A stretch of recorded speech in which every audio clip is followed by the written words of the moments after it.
আরে কোরবানি হচ্ছে তো সাপ বাল দাঁতও না লাগিয়া কই দিন ধরে এই যে বুরাস কথা এই বুরাস করে গেছে সাইড দিয়ে ভাই কুরবানি হইদি গেল কে বলে একদিন ধরে কই দিন ধরে কে আবার আর কোশ নাই আগে তুমি খাওয়া এত বড় বড় ডুঙা হইছে যখন কাম করে কচুত কচুত কে দাদা না খান দেই পুরা বড় ভাই এই লোকটা বুবা কানে কম মনে ঠসা বইরা কিছু না না গালবারি মজা পাবেন গালবারেন গেলে তুই না লানি ফুলা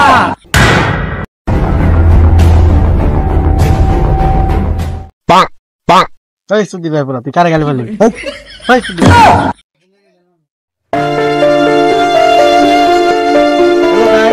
আজকে আমাদের শুটিং এ এসে সদস্য একটা শুটিং টাইমে উইকি করি দেখা পাইছে এই হাত চলে গেছে দেখা দেখা হাত চলে গেছে রক্ত বাড়াইছে হঠাৎ করে মানে কিছু কিছু জায়গায় পড়ে গেছিল এখন এই বন্ধু আজকে ভিডিও শেয়ার করতে পারলাম না আশা করি আগামী